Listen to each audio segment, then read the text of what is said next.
প্রস্তাব দেওয়া হচ্ছে, শুধু ইমানটা ছেড়ে দাও, খ্রিস্ট ধর্ম গ্রহণ করো, তোমাকে মুক্ত করব, আমার সুন্দরী রূপসী নারীকে, মেয়েকে তোমার সাথে বিবাহ দিব, আমার সাম্রাজ্যের অর্ধেক শাসনভার তোমাকে দিয়ে দেওয়া হবে। তিনি কি মেনেছিলেন? অথচ আজকে আমরা একটা সামান্য পদ পদবীর লোভে এমন কথা আমাদের জবান থেকে বের হয় যেটা ইমান বিধ্বংসী। ঠিক কিনা বলেন?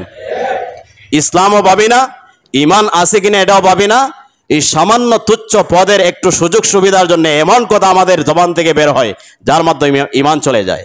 অথচ আব্দুল্লাহ বিন হুযাফাকে কি বিশাল অফার দেওয়া হচ্ছে, তিনি কি প্রস্তাব গ্রহণ করেছিলেন? গ্রহণ করেন নাই। এটি হচ্ছে ইমানের পরীক্ষা। আল্লাহ এটাই বলছেন, তোমরা কি ভেবেছো তোমরা শুধু বলবে লা ইলাহা ইল্লাল্লাহ আর ছেড়ে দিব? তোমাদেরকে সেই কঠিন পরীক্ষায় উত্তীর্ণ হতে হবে না?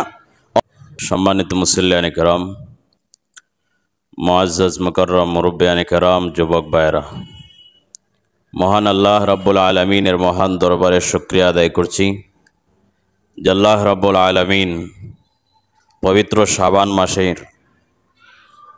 আমাদেরকে জুমার নামাজ আদায় করার জন্য যথাসময়ে মসজিদে সমবেত হওয়ার তৌফিক দান করেছেন।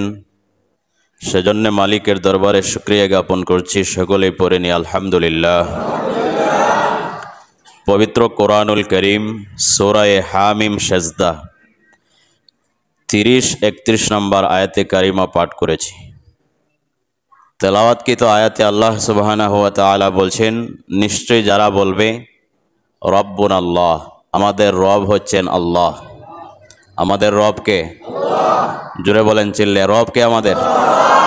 তো আল্লাহ বলছেন যারা একতার স্বীকৃতি দিবে যে আমাদের রব আল্লাহ, সুম্মাস্তাকামু, এরপরে এই স্বীকৃতির উপর মৃত্যু পর্যন্ত অটল থাকবে, অবিচল থাকবে, এদিক সেদিক যাবে না, আমার রব আল্লাহ, এই কথার উপর অটল থাকবে, অবিচল থাকবে, এই কথার বাহিরে যাবে না, এই অবস্থায় মৃত্যু হবে। মৃত্যুর সময় তাতানাজ্জালু আলাইহিমুল মালাইকা, ওই ব্যক্তির পাশেই মালাইকা ফেরেশতা আসবে। এই সময়টা অনেক কঠিন। একজন মানুষ যখন মৃত্যুবরণ করবে, যেটাকে সাকরাত বলে, কি বলে? জোরে বলেন, কি বলে? সাকরাতুল মাউত। এই সময়টা খুবই নাজুক। জীবনের সারা জীবনের তাহাজ্জুদ সালাত সব কিছু এই মুহূর্তে অনেকেই শয়তানের ফিতনায় পতিত হয়ে সব চলে যেতে পারে। এটা কঠিন অবস্থা। একজন ব্যক্তি মুমূর্ষু অবস্থায় মারা যাবে, একদিকে তার পরিবারের চিন্তা, ছেলে মেয়ে, আরেকদিকে সে জানছে আমি মারা যাব, আমার সামনে কি অপেক্ষা করছে, কবর, হাসর নাসর। এই যে দুইটি চিন্তা, একটা হচ্ছে রেখে যাওয়া পরিবার, আরেকটি হচ্ছে সামনের মঞ্জিলগুলা কি হবে। মোট কথা এই সময়টা অত্যন্ত ভয়াবহ। এই সময়টা ভয়াবহ। দুনিয়াতে যদি কঠিন কোনো বিপদে মুসিবতে বান্দা পড়ে, তার আত্মীয় স্বজন, ভাই বোন, ফুফু ফুফা, মামা খালু, ওরা যদি এসে এই টেনশনের মুহূর্তে একটু সান্ত্বনা দেয়, এটা অনেক বড় বিষয়। ঠিক না বলেন? একজন বিপদগ্রস্ত ব্যক্তির এই যে সান্ত্বনা, এটা অনেক বড় বিষয়। তো বলেন, একজন ব্যক্তির দুনিয়াতে পারিবারিক সামাজিক যত টেনশন হতে পারে এটা কি, কিন্তু মৃত্যুর সময়ের যে টেনশন, এর দায় কাছেও না, এটা অনেক বড় বিষয়। তো দুনিয়াতে মানুষ বিপদগ্রস্ত হলে পরিবারের লোকেরা যদি এসে পিঠে হাত রেখে সান্ত্বনা দেয়, যেরকম সান্ত্বনার বাণী শোনাইলে কষ্ট কিছুটা দূর হয়, মৃত্যুর সময়ে দুনিয়ার কেউ সান্ত্বনা দেওয়ার ক্ষমতা রাখে? এই মুহূর্তে যারা বলবে লা ইলাহা ইল্লাল্লাহ, আমার রব হচ্ছেন আল্লাহ, মুহাম্মদ সাল্লাম আমার আল্লাহর বান্দা ও রাসূল, এবং বলবে আল্লাহ আমার রব, এবং এটার উপর ইস্তেকামত থাকবে, অবিচল থাকবে, অটল থাকবে, তাদের যখন মৃত্যুর সময় আসবে, তখন দুনিয়ার কেউ যখন তাকে সান্ত্বনা দেওয়ার ক্ষমতা রাখে না, তখন আল্লাহ রাব্বুল আলামিন তাদেরকে সান্ত্বনা দেওয়ার জন্য মালায়েকা ফেরেশতা প্রেরণ করবেন তার কাছে। কি প্রেরণ করবেন? ফেরেশতা। ফেরেশতা এসে সান্ত্বনা দিবে, পিঠে হাত রাখবে, রেখে বলবে আল্লাহ তাখাফু ওয়ালা তাহজানু, তোমার ভয় নেই, তোমার ভয় নেই, টেনশন নেই। ভয় কিসের?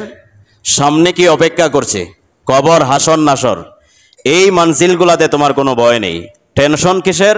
পিছনে রেখে যাওয়া পরিবার, ছেলে মেয়ে, এদের জন্য তোমার টেনশনের প্রয়োজন নাই। নাহনু ওয়া আবশিরু বিল জান্নাহ, তুমি জান্নাতের সুসংবাদ গ্রহণ করো। সুবহানাল্লাহ। কি বলবে? জান্নাতের সুসংবাদ গ্রহণ করবে। অনেক মুফাসসিরগণ বলেছেন শুধু সুসংবাদ দেবে না, জান্নাতের চিত্রটা তার সামনে তুলে ধরা হবে। জান্নাতের চিত্র তুলে ধরা হবে। তো বান্দা যতটা বিপদগ্রস্ত হোক, পেরেশানিতে থাকুক, যখন একজন মালায়েকা ফেরেশতা এসে বলবে তোমার ভয় নাই, টেনশন নাই, বা তাকে জান্নাতের সুসংবাদ দিবে, জান্নাতের চিত্র তার সামনে তুলে ধরবে, বলেন তার আর কোনো টেনশন থাকবে? এই কারণে অনেক মৃত ব্যক্তি মরার পরে হেসে দেয়, দেখেন নাই? অনেকে মারা গেছে কিন্তু টুটের আগায় হাসি, তৃপ্তির হাসি। কেন? এটা মালায়েকা ফেরেশতাদের সুসংবাদ, জান্নাতের দৃশ্য দেখার কারণে। সুবহানাল্লাহ। এটা পবিত্র কোরআনের কথা। ফেরেশতা এসে বলবে তোমার ভয় নেই, টেনশন নেই, তুমি সেই জান্নাতের সুসংবাদ গ্রহণ করো যেই জান্নাতের সুসংবাদ আল্লাহ তোমাদেরকে দিয়েছিলেন। কোথায় দিয়েছিলেন? গত জমায় বলেছি, সূরা কাহাফ 107 নম্বর আয়াত, ইন্নাল্লাযীনা আমানু, যারা ঈমান আনবে, ওয়া আমিলুস সালিহাত, নেক আমল করবে, কানাত লাহুম জান্নাতুল ফিরদাউসি নুজুলা, তাদের পুরস্কার হচ্ছে জান্নাতুল ফেরদাউস। এই যে ওয়াদা আল্লাহ করেছেন, এই ওয়াদাটা ফেরেশতা মৃত্যুর কঠিন সময়ে আপনার সামনে এসে শোনাবে, ভয় নেই, টেনশন নেই, তুমি সেই জান্নাতের সুসংবাদ গ্রহণ করো যেই জান্নাতের ওয়াদা আল্লাহ পবিত্র কোরআনে তোমাকে করেছিলেন। এরপরে তারা আরো বলবে, ফেরেশতা বলবে নাহনু আউলিয়াউকুম, দুনিয়াতে আমরা তোমার বন্ধু ছিলাম। ফেরেশতা কি বলবে? দুনিয়াতে তোমাদের বন্ধু ছিলাম, ফিল হায়াতিদ দুনিয়া ওয়া ফিল আখিরা, পরকালেও তোমাদের বন্ধু সাথী হব আমরা, সুতরাং ভয়ের কোনো কারণ নেই। ওয়ালাকুম ফিহা মা তাশতাহি আনফুসুকুম ওয়ালাকুম ফিহা মা তাদউন, জান্নাতে ঢোকানোর আগ পর্যন্ত তোমাদের সাথে আমরা থাকবো, আর জান্নাতে ঢোকার পরে কি হবে? তোমরা যা চাইবে, যা মন চাইবে তাই পাবে। তোমাদের মন যা চায় সেই নিয়ামতই আল্লাহ তোমাদের জন্য বরাদ্দ করে রেখেছেন। সুবহানাল্লাহি বিহামদিহি। তো এখানে কি করতে হবে? বলতে হবে আমরা স্বীকৃতি দিয়েছি লা ইলাহা ইল্লাল্লাহ মুহাম্মাদুর রাসূলুল্লাহ। আমরা বলেছি আমাদের রব আল্লাহ, কোনো আইনদাতা নেই, বিধানদাতা নেই, কোনো শক্তি নেই, একমাত্র আল্লাহর। এই স্বীকৃতি দেওয়ার পরে যদি আমরা অটল থাকি, অবিচল থাকি, তাহলে আল্লাহ রাব্বুল আলামিন মৃত্যুর সময় ফেরেশতা আমাদের সামনে পেশ করবেন। ফেরেশতা এসে আমাদেরকে অভয় দিবে যে ভয় নেই, টেনশন নেই, তোমরা সেই জান্নাতের সুসংবাদ গ্রহণ করো যেই জান্নাতের ওয়াদা আল্লাহ পবিত্র কোরআনে তোমাদেরকে করেছিলেন। আমরা কি চাই এই নিয়ামত? জোরে বলেন চাই। এই কারণে লা ইলাহা ইল্লাল্লাহর উপর অটল থাকতে হবে, অবিচল থাকতে হবে। শুধু মুখ দ্বারা বললাম যে আমি ঈমান এনেছি, তাতেই হবে না। জীবনের বাঁকে বাঁকে আমাকে পরীক্ষায় উত্তীর্ণ হতে হবে, ঠিক কিনা বলেন?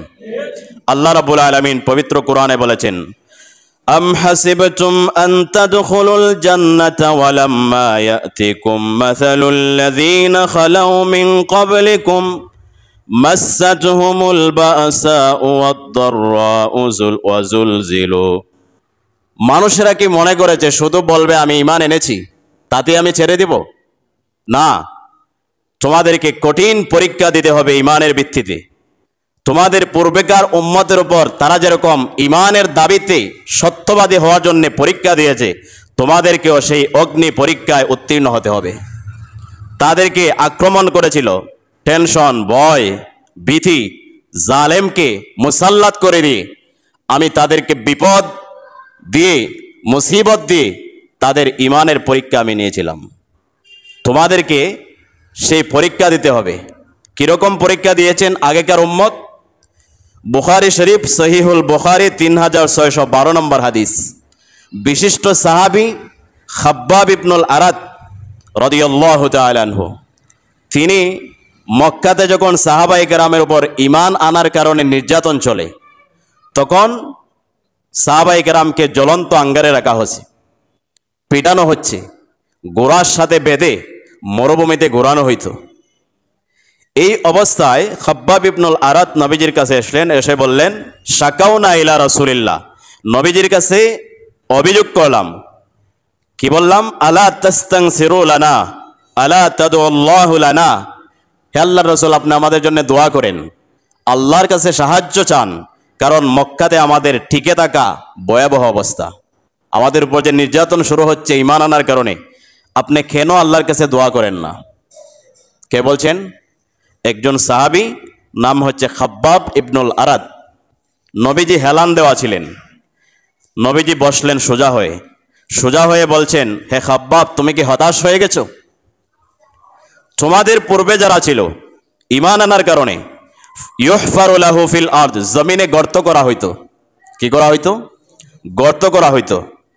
এরপরে ফায়ুজালু ফিহি, ঈমানদারদেরকে গর্তের ভিতরে ঢোকানো হইতো, গলা পর্যন্ত মাটি চাপা দেওয়া হতো। ফায়ুজাউ বিল মিনশার, করাত আনা হতো, করাত এনে ফায়ুদাউ আলা রাসিহি, ঈমানদারের মাথায় রাখা হইতো। এরপরে ফায়ুশাক্কু, গাছ যেরকম মানুষ দুই টুকরা করে ফেলে করাত দিয়ে, এভাবে জীবন্ত ব্যক্তিকে করাত দিয়ে চিরে দুই টুকরা করে ফেলা হতো। এরপরেও তারা ঈমান থেকে জীবন দিয়েছে, দ্বিখণ্ডিত হয়েছে, এরপরে তারা ঈমান ত্যাগ করে নাই। তুমি কি হতাশ হয়ে গেছো? এভাবে আগেকার উম্মত যারা ছিলেন ঈমানের পরীক্ষা দিয়েছেন। শুধু বলবেন আপনি লা ইলাহা ইল্লাল্লাহ, তাতেই হবে না, ঈমানের পরীক্ষা দিতে হবে। কি দিতে হবে? পরীক্ষা দিতে হবে। সাহাবায়ে কেরাম পরীক্ষা দিয়েছেন। হযরতে খুবাইব রাদিয়াল্লাহু তাআলা আনহু, ওনাকে বন্দী করা হয়েছে। একটা অভিযান থেকে খুবাইব সহ 10 জন সাহাবীকে বন্দী করা হয়, মক্কাতে নিয়ে যাওয়া হয়। বিশেষ করে খুবাইবকে, 10 জনকে হত্যা করা হয়, খুবাইবকে জেলে ঢুকানো হয়। খুবাইব রাদিয়াল্লাহু তাআলা আনহুকে জেলে ঢুকিয়ে দীর্ঘদিন তারা বন্দী করে রাখে, খাবার পানীয় থেকে বঞ্চিত রাখে। যারা বন্দী করেছিলেন হারেসের ছেলেরা, তারা টোটাল নিষেধ দিচ্ছে যে খুবাইবকে কোনো খাবার পানীয় দেওয়া যাবে না।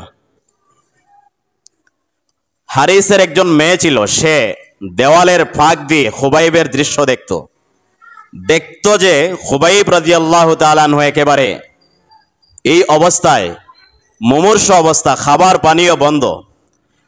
ছেলেরা একদম টোটাল নিষিদ্ধ যে তাকে কোনো খাবার পানীয় দেওয়া যাবে না। কিন্তু হারেসের মেয়ে মাঝে মধ্যে তার ভিতরে দয়া হইতো যে খুবাইবের কি অবস্থা। সে পরবর্তীতে মুসলমান হয়।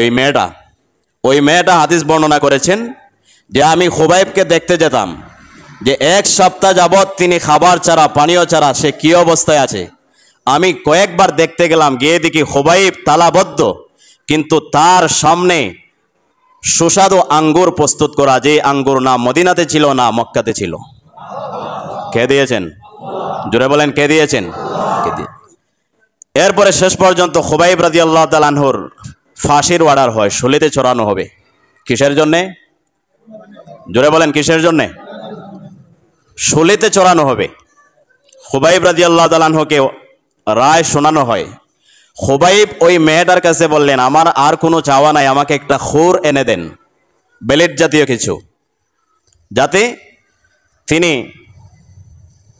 মৃত্যুবরণ করবেন, শাহাদাতের পেয়ালা পান করবেন, তিনি নিজে থেকেই শরীরের অবাঞ্ছিত লোম পরিষ্কার করে প্রস্তুত হবেন। এই কারণে একটা মৃত্যুর আগে একটা খুর চাইলেন। হারেসের মেয়ে সে একটা খুর এনে দেয়, দিয়ে সে চলে যায়। কিছুক্ষণ পরে তার সন্তানকে সে খুঁজে পায় না। খোঁজাখুঁজি করে দেখে, দেওয়ালের ফাঁক দিয়ে চেয়ে দেখে খুবাইবের হাতে ছুরি, খুর, আর খুবাইবের রানের উপর বসে আছে ওই মহিলার ছোট্ট বাচ্চা, যে কোনো এক ফাঁকে ঢুকে গেছে।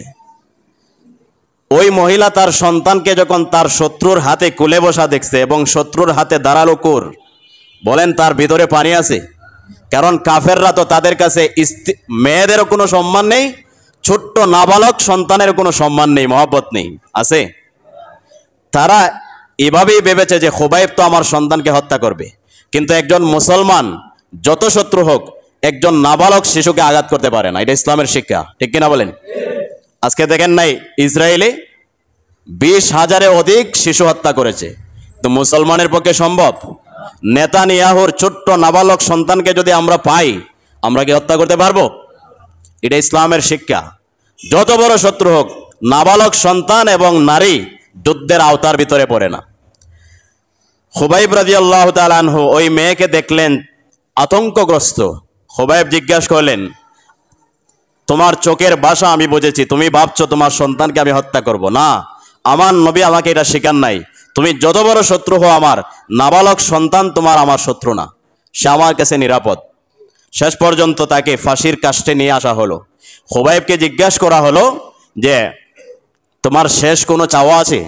খুবাইব বললেন, দুনিয়াবি কোনো চাওয়া নাই, আমার চাওয়া হচ্ছে আমাকে 2 রাকাত নামাজ, মৃত্যুর আগে 2 রাকাত নামাজ পড়ার অনুমতি দেন। সুবহানাল্লাহ। কাফেররা অনুমতি দিল। খুবাইব নামাজে দাঁড়াইলেন।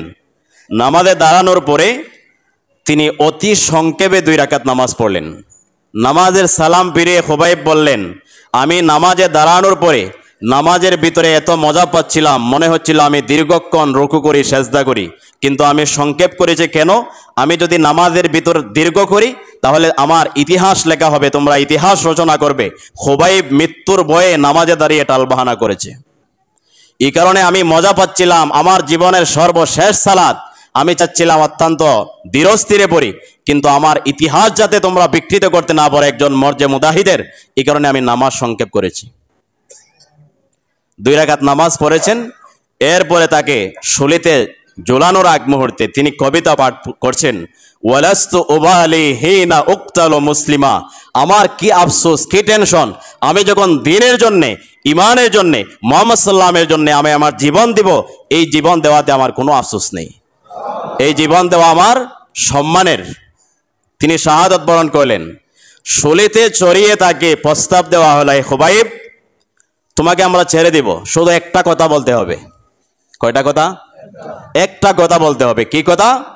যে তোমাকে যে আজকে যে খুবাইবকে এভাবে জ্বলিয়ে হাতে পেরেক মারা হয়, 2 হাতে এবং 2 পায়ের পাতাতে, এই অবস্থায় খুবাইবকে প্রস্তাব দেওয়া হয়, তুমি যদি রাজি হও যে তোমার এই স্থানে মোহাম্মদ যদি হইতো সাল্লাল্লাহু, তোমার এই স্থানে যদি মোহাম্মদ হইতো, তুমি রাজি থাকতে, এই মোহাম্মদকে আমরা ফাঁসির কাস্টে ঝোলাবো, এই ক্ষমতা আমাদের নেই, কিন্তু তুমি যদি এই কথাতে রাজি হয়ে যাও তোমাকে আমরা আজাদ করে দিব।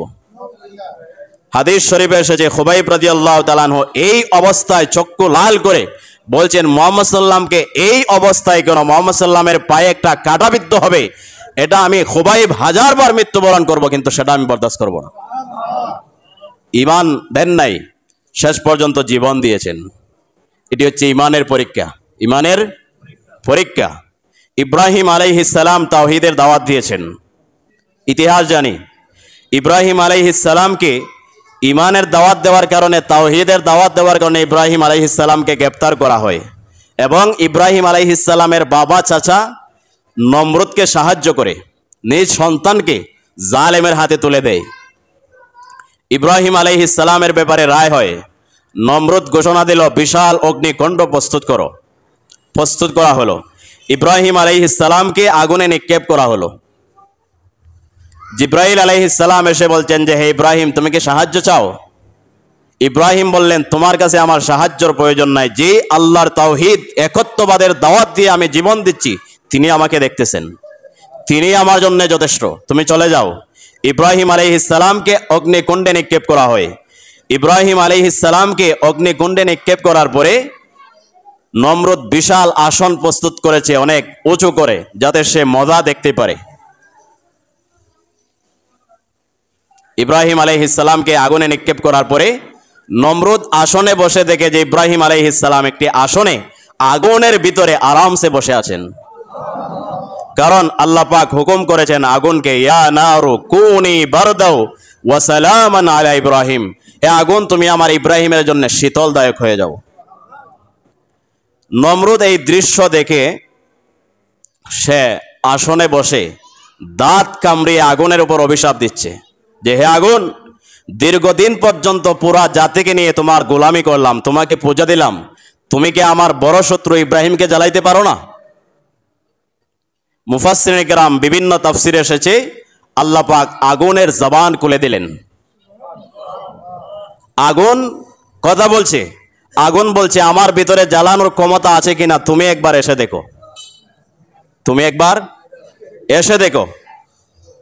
ইব্রাহিম আলাইহিস সালাম 40 দিন অগ্নিকুণ্ডে ছিলেন। ইব্রাহিমকে জ্বালাবে তো দূরের কথা, একটি পশমও জ্বালাতে পারে নাই। আল্লামা ইকবাল বলেছেন, আজ বীজ করে इब्राहिम का ईमा पैदा आज भी जो करे इब्राहिम का ईमा पैदा आग कर सिकती है अंदाजे गुलिस्ता पैदा। আল্লামা ইকবাল বলেন, আজও যদি কোনো ব্যক্তি ইব্রাহিমের মতো ঈমান ধারণ করে আল্লাহ তার সম্মানে আগুনকে ফুল বাগানে পরিণত করতে পারেন। আবু মুসলিম খাওলানি মুহাম্মদ সাল্লামের উম্মতের ভিতরে তিনি ছিলেন একজন বিশিষ্ট তাবি, সাহাবি ছিলেন না। বাড়ি হচ্ছে ইয়ামেন। তিনি সফরে বের হচ্ছেন। ইয়ামেনে একজন মিথ্যাবাদী নবুয়ত দাবি করেছিল, নাম হচ্ছে মুসাইলামাতুল কাজ্জাব। তার লোকেরা আবু মুসলিম খাওলানিকে গ্রেপ্তার করে নিয়ে যায় মুসাইলামাতুল কাজ্জাবের কাছে। মুসাইলামাতুল কাজ্জাব নবীর উম্মত তাবি। আবু মুসলিম খাওলানিকে বলে, তুমি কি আমাকে নবী মানো? আবু মুসলিম খাওলানি বলেন, তুমি তো মিথ্যাবাদী দাজ্জাল। তুমি কি মিথ্যাবাদী দাজ্জাল? এই কারণে সেও অগ্নিকুণ্ড প্রস্তুত করে অগ্নিকুণ্ডে নিক্ষেপ করা হবে। আবার জিজ্ঞেস করা হচ্ছে, তুমি যদি এখনো আমি মুসাইলামাকে নবী মেনে নাও তোমাকে রেহাই দিয়ে দিব। আবু মুসলিম খাওলানি আবার দৃঢ়তার সাথে বলছেন, তুমি হচ্ছে দাজ্জাল। তুমি কি দাজ্জাল? তাকে অগ্নিকুণ্ডে নিক্ষেপ করা হবে। আবু মুসলিম খাওলানি দোয়া করলেন, হে আল্লাহ, আপনি যদি ইসলাম ধর্ম সত্য হয়ে থাকে, মুহাম্মদ সাল্লাল্লাহু আলাইহি ওয়াসাল্লাম যদি সত্য নবী হয়ে থাকেন, আপনি যেরকম ইব্রাহিমের জন্য অগ্নিকুণ্ডকে ফুল বাগিচায় পরিণত করেছিলেন, আপনি মুহাম্মদ সাল্লামের সম্মানে আজকের অগ্নিকুণ্ড ফুল বাগান বানিয়ে দিন। আবু মুসলিম খাওলানি ওনাকে আগুনে ফেলা হয়। ইব্রাহিম আলাইহিস সালামের সাথে যে কাহিনী হয়েছিল, আবু মুসলিম খাওলানির সাথে একই কাহিনী হলো। আগুন নবীর তাবি আবু মুসলিম খাওলানিকে জ্বালাতে পারে নাই। শেষ পর্যন্ত সেও এই দৃশ্য দেখতেছে যে আগুন তো তাকে জ্বালাইতেছে না। আগুন থেকে উঠিয়ে আবু মুসলিম খাওলানিকে বলে, তুমি অতি তাড়াতাড়ি ইয়ামেন ছেড়ে চলে যাও, কারণ তুমি যদি এই ইয়ামেনের ভিতরে থাকো আমার রাজত্ব শেষ হয়ে যাবে। এটাই আল্লামা ইকবাল বলেছেন, ইব্রাহিমের মতো ঈমান যদি আজও হয়, এই ঈমানের বদৌলতে আল্লাহ আগুনকে ফুল বাগানে পরিণত করতে পারেন। ঠিক কিনা বলেন? আব্দুল্লাহ ইবনে হুযাফা হিজরি 19 শতকের দিকে খলিফাতুল মুসলিমিন হযরতে উমর, তিনি আব্দুল্লাহ বিন হুযাফার সাথে বিশিষ্ট কয়েকজন সাহাবীকে পাঠাইলেন একটা দায়িত্বে। রোম সম্রাট তৎকালীন নাম হচ্ছে কায়সার, সে তার সেনাবাহিনীকে অর্ডার দিচ্ছে যে যদি মুহাম্মদ সাল্লামের কোনো উম্মতকে, সেনাদেরকে, সৈনিককে পাও, তাদেরকে হত্যা করবে না, তাদেরকে জীবন্ত ধরে আমার কাছে নিয়ে আসবে। জীবন্ত ধরে নিয়ে আসবে। ঘটনাচক্রে নবীজির বিশিষ্ট সাহাবী আব্দুল্লাহ বিন হুযাফা, নাম কি? সবাই বলেন, নামটা কি? আব্দুল্লাহ বিন হুযাফা। তিনি গ্রেপ্তার হয়ে গেলেন রোম সম্রাটের সেনাদের হাতে। নিয়ে যাওয়া হলো আব্দুল্লাহ বিন হুযাফাকে কায়সারের কাছে। আব্দুল্লাহ বিন হুযাফার চেহারা দেখে, বয়স ছিল 17-18, চেহারা দেখে রোম সম্রাট তাকে কাছে নিয়ে যায়, বলে তোমার নাম কি? তিনি বললেন আব্দুল্লাহ বিন হুযাফা। রোম সম্রাট বলে, তুমি তো মাত্র যৌবনে পদার্পণ করেছো, তুমি এমন ব্যক্তির কাছে গ্রেপ্তার হয়েছ কিছুক্ষণ পরেই তোমাকে মৃত্যুদণ্ড দেওয়া হবে, কিন্তু তোমার চেহারা, তোমার এই বয়স দেখে আমার আফসোস হয়, দয়া লাগে। আমি তোমাকে একটা প্রস্তাব দিই, যদি মেনে নাও তাহলে আমি তোমাকে আজাদ করে দিব। কি প্রস্তাব? যে তুমি মুহাম্মাদের ধর্ম ছেড়ে দাও, খ্রিস্ট ধর্ম গ্রহণ করো। এই কথা বলার সাথে সাথে আব্দুল্লাহ বিন হুযাফার 2 চক্ষু লাল হয়ে গেছে। কায়সার বলে যে আমার কথা এখনো শেষ হয় নাই, তুমি অপেক্ষা করো। কি প্রস্তাব? যদি তুমি আমার এই প্রস্তাব গ্রহণ করো, খ্রিস্ট ধর্ম গ্রহণ করো, ইসলাম ধর্ম ছেড়ে দাও, শুধু তোমাকে আজাদ করব না, আমার একমাত্র সুন্দরী রূপসী কন্যার সাথে তোমাকে বিয়ে দিব, এবং এই রোম সাম্রাজ্য, বিশাল সাম্রাজ্যের অর্ধেকটার শাসনভার তোমাকে দিয়ে দিব। বলেন প্রস্তাবটা ছোট না অনেক বড়? হ্যাঁ, অনেক বড়। আব্দুল্লাহ বিন হুযাফা যেটা সর্বপ্রথম প্রস্তাবের বিপরীতে কথা বলেছিলেন, বুখারী সহ বিভিন্ন হাদিসের কিতাবে, ইসলামের সোনালী ইতিহাসে আব্দুল্লাহ বিন হুযাফার কথাকে স্বর্ণাক্ষরে লেখা হয়েছে। আব্দুল্লাহ বিন হুযাফা তার প্রস্তাবের বিপরীতে কথা বলেছিলেন। সর্বপ্রথম তিনি সম্বোধন করেছিলেন, ইয়া কালবার রোম, হে রোমের কুত্তা। কি বলছিলেন? বুখারী শরীফ কিতাবুল মাগাজি সহ বিভিন্ন হাদিসে এসেছে, তিনি রোম সম্রাটের তৎকালীন সুপার পাওয়ার তার আসনের সামনে বসে তিনি বলছেন, ইয়া কালবার রোম, হে রোমের কুত্তা, আতাশতারি ঈমানি বিদ-দুনিয়া, তুমি কি সামান্য তুচ্ছ দুনিয়ার বিনিময়ে আমার মূল্যবান ঈমান তুমি ক্রয় করতে চাও? সুবহানাল্লাহ। রোমের কুত্তা যখন বলেছিলেন, রোম সম্রাটের অবস্থা কি হবে? সে রাগান্বিত হয়ে যায়, তাকে জেলে ঢোকায়, বলা হয় তাকে কোনো খাবার পানীয় দেওয়া যাবে না। এক সপ্তাহ ডাক্তার লাগিয়ে রাখছে যে আব্দুল্লাহ বিন হুযাফার যখন মুমূর্ষু অবস্থা, শেষ অবস্থা, তখন আমাকে সংবাদ দিবা। এক সপ্তাহ পর ডাক্তার এসে বলছে যে জাহাপনা আব্দুল্লাহ বিন হুযাফা মারা যাবে। আমরা থাকতে পারবো এক সপ্তাহ না খেয়ে? দুপুরের খাবার 3টা 4টা বেজে গেলে অনেকের মাথা ঘুরায়, ঠিক কিনা বলেন? এক সপ্তাহ তিনি এই অবস্থায়, ডাক্তার এসে সংবাদ দিচ্ছে যে কোনো সময় তিনি মারা যাবেন। তখন বাদশা বলছে ঠিক আছে, তার সামনে শূকরের গোশত নিয়ে যাও এবং সাথে মদ মেশানো পানি, মদ মেশানো, দুটোটা আমাদের জন্য হালাল, হ্যাঁ, নিয়ে যাওয়া হলো। আব্দুল্লাহ বিন হুযাফাকে 2 জন ব্যক্তি হাতে ধরে বসাইল, খাবার সামনে দেওয়া হলো, সুস্বাদু খাবার, বলা হলো এটা হচ্ছে শূকরের গোশত, এটি হচ্ছে মদ মেশানো পানি। হাদিসে এসেছে আব্দুল্লাহ বিন হুযাফা একটু আগে তাকে 2 জন ব্যক্তি ধরে উঠাইলেন, কিন্তু যখন তাকে বলা হলো মুমূর্ষু অবস্থায়, 1 সপ্তাহের পিপাসা, পেটের খিদা, এই অবস্থায় যখন বলা হলো এটা শূকরের মাংস, এটি মদ মেশানো পানি, বর্ণনাকারী বলেন তার ভিতরে যে কিভাবে শক্তি আসলো, তিনি এক লাথি মারলেন, খাবারটা ফেলে দিলেন।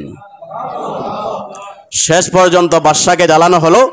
বাদশা তার সৈনিকদেরকে বলল বিশাল পাতিল প্রস্তুত করো, পাতিলের ভিতরে গরম তেলকে গরম করো।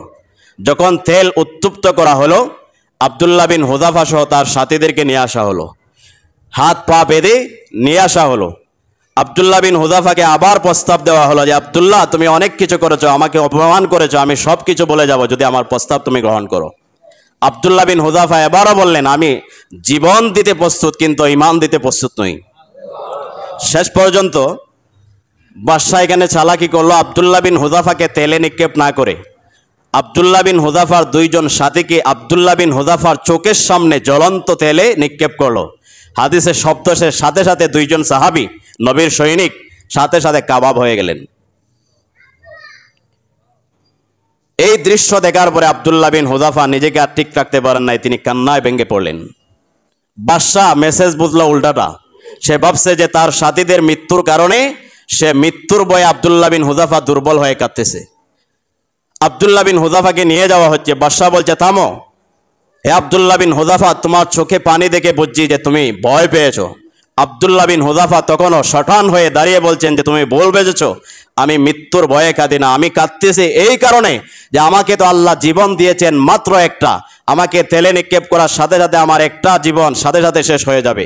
আমি কাঁদতেছি এই কারণে যে আমাকে যদি আল্লাহ 100টা জীবন দিতেন, 100টা জীবন আল্লাহর রাহে বিলিয়ে দিই, তাহলেই তো আমি প্রমাণ করতাম যে আমি আল্লাহকে ভালোবাসি।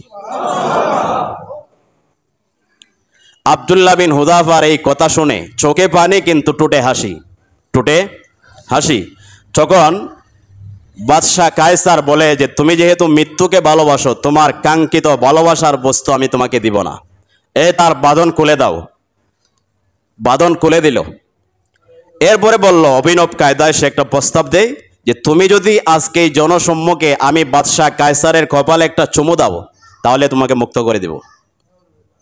আব্দুল্লাহ বিন হুযাফা আরেক টেনশনে বললেন যে একজন জ্বলন্ত কাফের, তার কপালে আমি কিভাবে চুমুকাই। আব্দুল্লাহ বিন হুযাফা চালাকি করে তিনি আরেকটা প্রস্তাব দিলেন, আমার একটা প্রস্তাব আছে, যদি তুমি এই প্রস্তাব গ্রহণ করো তাহলে আমি তোমাকে চুমু দিতে রাজি আছি। আব্দুল্লাহ বিন হুযাফা বললেন তোমার কারাগারে যত মুসলিম বন্দী আছে সবাইকে যদি আমার সাথে তুমি মুক্ত করে দাও, এর বিনিময়ে আমি তোমাকে একটা কপালে চুমু দিতে পারি। বাদশাহ কায়সার সে মেনে নেয়, ঠিক আছে, যত জেলে মুসলিম বন্দী ছিল সবাইকে ছেড়ে দেয়, বিনিময়ে আব্দুল্লাহ বিন হুযাফা ঘৃণার সাথে বাদশাহ কায়সারের কপালে একটা ছোট্ট চুমু দেন, সবাইকে আজাদ করে দেয়। উমর রাদিয়াল্লাহু তাআলা মদিনার শাসনে বসা তিনি সংবাদ পেয়ে গেলেন, তিনি মদিনার উপকণ্ঠে চলে আসলেন আব্দুল্লাহ বিন হুযাফাকে ইস্তেকবাল করার জন্য। আব্দুল্লাহ বিন হুযাফাকে বললেন তুমি কিভাবে আসলে? আব্দুল্লাহ বিন হুযাফা বললেন কিছুই বিসর্জন দেই নাই, ঈমান বিসর্জন না দিয়ে অক্ষতভাবে একটা চুমা দিয়ে চলে এসেছি। ওমর রাদিয়াল্লাহু তাআলা আনহু রাজি সন্তুষ্ট হলেন এবং বললেন তুমি ভালো কাজ করেছো, এবং সমস্ত মুসলমানদেরকে বললেন তোমরা সসম্মানে সকলের উচিত আব্দুল্লাহ বিন হুযাফার শরীরে চুমু খাওয়া। মূল ঘটনা হচ্ছে তিনাকে অনেক বড় মেসেজ দেওয়া হচ্ছে, প্রস্তাব দেওয়া হচ্ছে, শুধু ইমানটা ছেড়ে দাও, খ্রিস্ট ধর্ম গ্রহণ করো, তোমাকে মুক্ত করব, আমার সুন্দরী রূপসী নারীকে মেয়েকে তোমার সাথে বিবাহ দিব, আমার সাম্রাজ্যের অর্ধেক শাসনভার তোমাকে দিয়ে দেওয়া হবে। তিনি কি মেনেছিলেন? অথচ আজকে আমরা একটা সামান্য পদ পদবীর লোভে এমন কথা আমাদের জবান থেকে বের হয় যেটা ইমান বিধ্বংসী। ঠিক কিনা বলেন? ইসলামও ভাবি না, ইমান আছে কিনা এটাও ভাবি না, এই সামান্য তুচ্ছ পদের একটু সুযোগ সুবিধার জন্য এমন কথা আমাদের জবান থেকে বের হয় যার মাধ্যমে ইমান চলে যায়। অথচ আব্দুল্লাহ বিন হুযাফাকে কি বিশাল অফার দেওয়া হচ্ছে, তিনি কি প্রস্তাব গ্রহণ করেছিলেন? গ্রহণ করেন নাই। এটি হচ্ছে ইমানের পরীক্ষা। আল্লাহ এটাই বলছেন, তোমরা কি ভেবেছো তোমরা শুধু বলবে লা ইলাহা ইল্লাল্লাহ আর ছেড়ে দিব? তোমাদেরকে সেই কঠিন পরীক্ষায় উত্তীর্ণ হতে হবে না? অবশ্যই আগেকার উম্মত যেরকম পরীক্ষা দিয়েছেন তোমাকেও পরীক্ষা দিতে হবে। ফেরাউনের স্ত্রী আসিয়া সূরা তাহরিম 11 নম্বর আয়াতে তার সম্পর্কে বলেছেন, আল্লাহ বলেন ফেরাউনের স্ত্রী আসিয়ার জীবনীতে সমস্ত মুমিনদের জন্য দৃষ্টান্ত উপমা শিক্ষা রয়েছে। বলেন ফেরাউন কি মুসলমান ছিল? কি ছিল? ছোট কাফের না অনেক বড়? তো তার স্ত্রীর ব্যাপারে আল্লাহ বলছেন দুনিয়ার সমস্ত মুমিনদের জন্য শিক্ষা রয়েছে ফেরাউনের স্ত্রীর ইতিহাসে। কি ইতিহাস? ফেরাউনের ঘরে একজন দাসী ছিল, নাম হচ্ছে মাশেতা। নাম কি? মাশেতা। সে একদিন গোপনে তারা মুমিন, গোপনে তারা মিশরের সমস্ত জনতা পূজা করে রব মানে ফেরাউনের মতো সন্ত্রাসীকে, কিন্তু গোপনে ফেরাউনের মসনদে ফেরাউনের ঘরের ভিতরে একজন খাদেমা, সে গোপনে ইমানদার, এক আল্লাহর প্রতি বিশ্বাসী। হঠাৎ করে ফেরাউনের স্ত্রীর মাথা চিরুনি করে দিচ্ছে, বেনি করে দিচ্ছে। এই মুহূর্তে এই মাশেতার হাত থেকে চিরুনিটা মাটিতে পড়ে যায়। সে চিরুনিটা ওঠানোর সময় বলে বিসমিল্লাহ, আল্লাহর নামে উঠাইলাম। ফেরাউনের মেয়ে শুনে যায়, বলে তুমি বিসমিল্লাহ বলতে কাকে বোঝাচ্ছ? আমার বাবাকে? ওই মাশেতা সে তার ইমান লুকিয়ে রাখতে পারে নাই, কত গোপন করব সত্য। ওই মেয়ে বলে তোমার বাবা আবার আল্লাহ হয় কিভাবে? তোমার বাবা তো একটা মিথ্যুক। আমার আল্লাহ হচ্ছেন তিনি যিনি আকাশ ও জমিনের স্রষ্টা। ফেরাউনের মেয়ে রাগান্বিত হয়ে তেলে বেগুনে জ্বলে বাবার কাছে গিয়ে অভিযোগ দেয়। লম্বা ঘটনা। মাশেতাকে এভাবে তেল প্রস্তুত করা হয়, গরম তেল। মাশেতাকে নিক্ষেপ করা হবে আগুনে, জ্বলন্ত তেলে। ওই মেয়ের একটা মহিলার একটা ছোট্ট নাবালক শিশু ছিল কোলে। তাকে প্রস্তাব দেওয়া হয় তুমি এখনো ফেরাউনের প্রতি বিশ্বাস স্থাপন করো, নতুবা তোমার এই দুধের শিশুকে তেলে নিক্ষেপ করব। কিন্তু এই মাশেতা বলল আমার মেয়ে সহ যা কিছু আছে সব বিসর্জন দিব, কিন্তু ইমান বিসর্জন দিব না। শেষ পর্যন্ত ওই মাশেতার ছোট্ট নাবালক শিশুকে তেলে নিক্ষেপ করা হয়। তেলে নিক্ষেপ করার আগে ওই ছোট্ট বাচ্চার জবান আল্লাহ খুলে দেন। ছোট্ট বাচ্চা ঘোষণা দিয়ে বলে ইয়া উম্মি লা তাহজানি ফা ইন্নাকি আলাল হাক্কি, হে আমার মা তুমি ভয় পেও না, টেনশন করো না, কেননা আপনি সত্যের উপর আপনি অটল থাকেন, অবিচল থাকেন। সানাদখুলুল জান্নাতা ইনশাআল্লাহ, জীবন আমি দিচ্ছি, কিছুক্ষণ পরে আপনিও দিবেন। ভয়ের কারণ নাই, টেনশনের কারণ নাই, আপনি সত্যের উপর আছেন। অল্প কিছুক্ষণ পরেই আমরা মা মেয়ে জান্নাতে মোলাকাত হয়ে যাবে ইনশাআল্লাহ। এই দৃশ্য দেখেছেন ফেরাউনের স্ত্রী আসিয়া। তিনি এই দৃশ্য দেখে বুঝতে পেরেছেন এই মেয়েটাকে ইমানের কারণে এত কষ্ট দেওয়া হলো, সে যেহেতু ইমান ছাড়ে নাই, অবশ্যই সেই ধর্ম সঠিক। ফেরাউন আল্লাহ হতে পারে না, যিনি আকাশ ও জমিনের মালিক তিনি আল্লাহ। ঠিক না বলেন?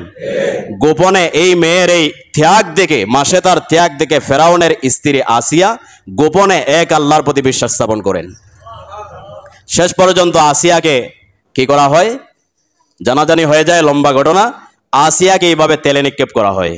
তাকে যখন তেলে নিক্ষেপ করা হবে, আসিয়া আলাইহিস সালাম তিনি আল্লাহর কাছে মৃত্যুর আগ মুহূর্তে তিনি আল্লাহর কাছে আবেদন করেন, রব্বিবনি লি ইনদাকা বাইতান ফিল জান্নাতি ওয়া নাজ্জিনি মিন ফিরআউনা ওয়া আমালিহি ওয়া নাজ্জিনি মিনাল কওমিজ যালিমিন।